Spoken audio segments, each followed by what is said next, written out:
दोस्तों, अगर आपके पास टाइम है तो इस कहानी को सुनिएगा, क्योंकि यह वीडियो थोड़ा सा लंबा हो सकता है, मगर इस कहानी को सुनने के बाद आपकी आंखों से आंसू आ जाएगी। तो चलिए आज की कहानी को शुरू करते हैं। जब मैं उस रात घर पहुंचा तो मेरी पत्नी मेरा इंतजार कर रही थी। उसने हम दोनों के लिए डिनर परोसा। मैंने उसका हाथ पकड़कर कहा, मुझे तुमसे कुछ कहना है। वह नीचे बैठ गई और खामोशी के साथ मेरी तरफ देखने लगी। मैंने उसकी आंखों में एक अजीब सा दर्द महसूस किया। मैं कश्मकश में था। मुझे समझ नहीं आ रहा था कि मैं अपना मुंह कैसे खोलूं, लेकिन मुझे उसे बताना था कि मेरी जिंदगी और दिमाग में क्या चल रहा है। मुझे उसे बताना था कि मुझे तलाक चाहिए। मैंने शांति से इस बात को उसके आगे रखा। वह मेरी बातों से नाराज नहीं लग रही थी, बल्कि उसने धीरे से मुझसे पूछा, क्यों?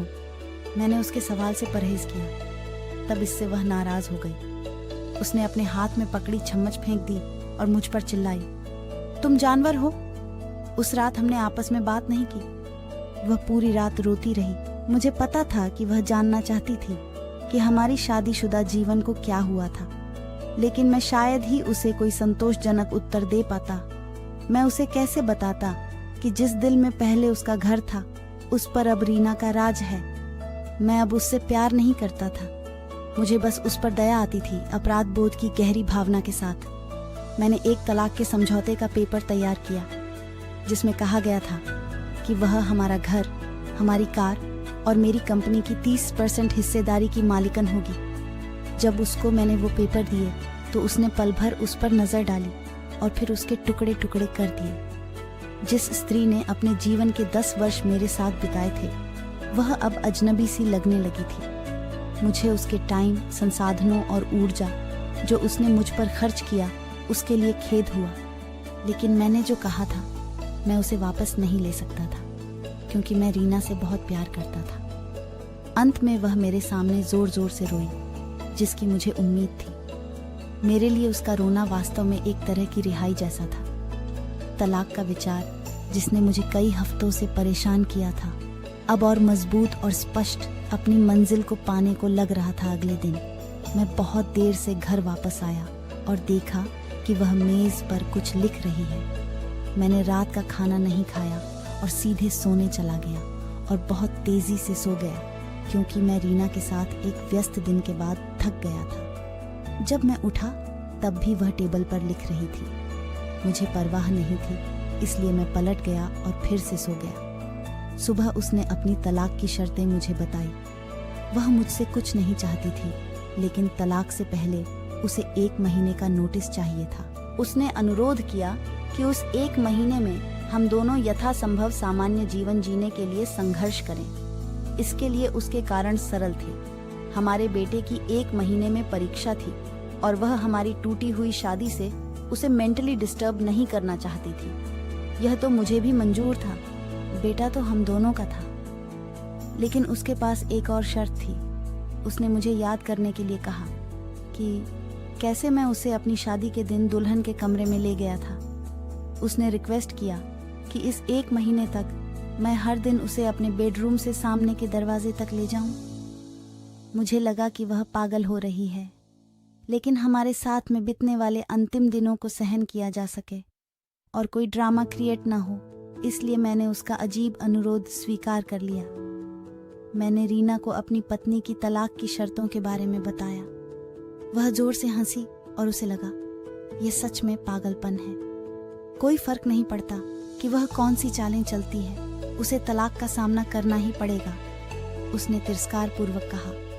अगले दिन से 1 महीने का नोटिस पीरियड शुरू हो गया। मेरे तलाक के इरादे को स्पष्ट रूप से व्यक्त किए जाने से पहले से ही मेरी पत्नी और मेरे बीच कोई शारीरिक संपर्क नहीं रह गया था। इसलिए जब मैंने उसे पहले दिन गोद में उठाया तो हम दोनों को अजीब लगा। हमारे बेटे ने हमारे पीछे ताली बजाई।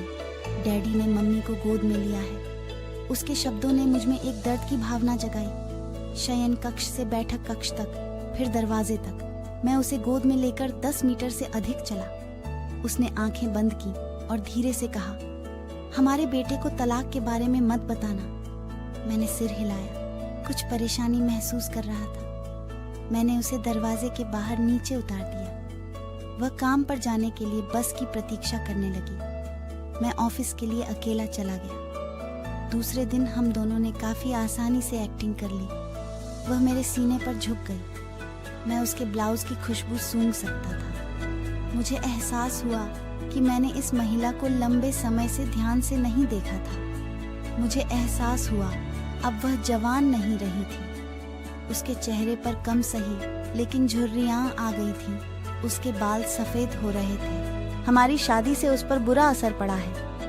1 मिनट के लिए मैंने सोचा कि मैंने उसके साथ क्या कर दिया है। चौथे दिन जब मैंने उसे उठाया तो मुझे आत्मीयता की वापसी का आभास हुआ।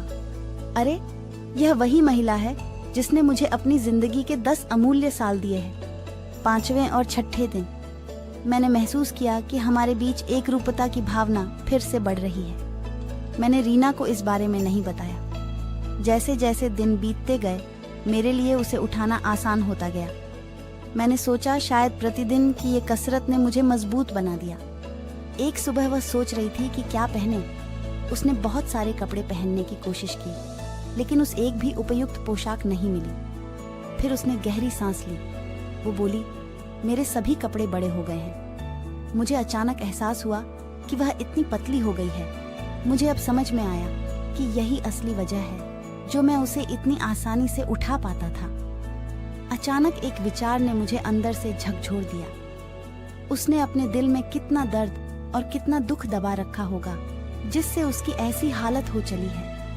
अवचेतना में कभी इस बारे में सोच ही नहीं सका। मैंने उसके सिर को छुआ।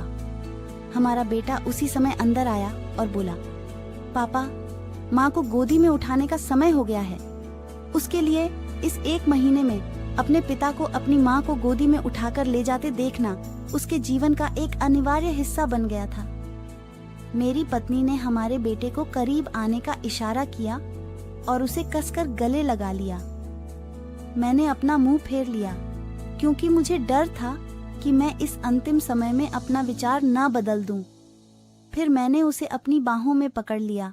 शयन कक्ष से चलते हुए, बैठक के कमरे से होते हुए दरवाजे तक उसने सौम्यता और स्वाभाविक रूप से अपने हाथ मेरी गर्दन के चारों ओर रख दिए। मैंने उसके शरीर को कसकर पकड़ रखा था। यह हमारी शादी के दिन जैसा ही था, लेकिन उसके बहुत ही कम वजन ने मुझे उदास कर दिया। आखिरी दिन जब मैंने उसे अपनी बाहों में लिया तो मैं मुश्किल से 1 कदम भी आगे बढ़ सका। हमारा बेटा स्कूल के लिए चला गया था। मैंने उसे कसकर पकड़ लिया और कहा, मैं यह नहीं देख पाया कि हमारे जीवन में इंटीमेसी की कमी हो रही है। मैं ऑफिस चला गया। दरवाजा बंद किए बिना तेजी से कार के अंदर बैठ गया। मुझे डर था कि थोड़ी सी देरी से भी मेरा मन बदल जाएगा।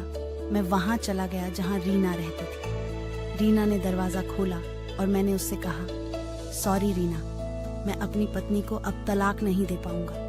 उसने मुझे आश्चर्य से देखा। वो अचंभे में थी और फिर मेरे माथे को छुआ। क्या तुमको बुखार है? उसने पूछा। मैंने अपने सिर से उसका हाथ हटा दिया। सॉरी रीना, मैंने कहा, मैं तलाक नहीं लूंगा। मेरा वैवाहिक जीवन शायद इसलिए उबाऊ था क्योंकि वह और मैं अपने जीवन के छोटे छोटे पलों को महत्व नहीं देते थे। इसलिए नहीं कि हम अब एक दूसरे से प्यार नहीं करते थे। अब मुझे एहसास हुआ कि जब से मैं उसे अपनी शादी के दिन अपने घर ले आया था, तब मैंने और उसने एक दूसरे से ये वादा किया था कि हम एक दूसरे का साथ तब तक नहीं छोड़ेंगे जब तक कि मौत हमें अलग न कर दे। ऐसा लग रहा था कि रीना अचानक शौक से जाग गई। उसने मुझे एक जोरदार थप्पड़ मारा और फिर दरवाजा मेरे मुंह पर पटक दिया और फूट फूट कर रोने लगी। मैं उसके घर से बाहर आया और अपने घर की ओर चल दिया। रास्ते में फूलों की दुकान पर मैंने अपनी पत्नी के लिए फूलों का गुलदस्ता लिया। सेल्स गर्ल ने मुझसे पूछा कि कार्ड पर क्या लिखूं?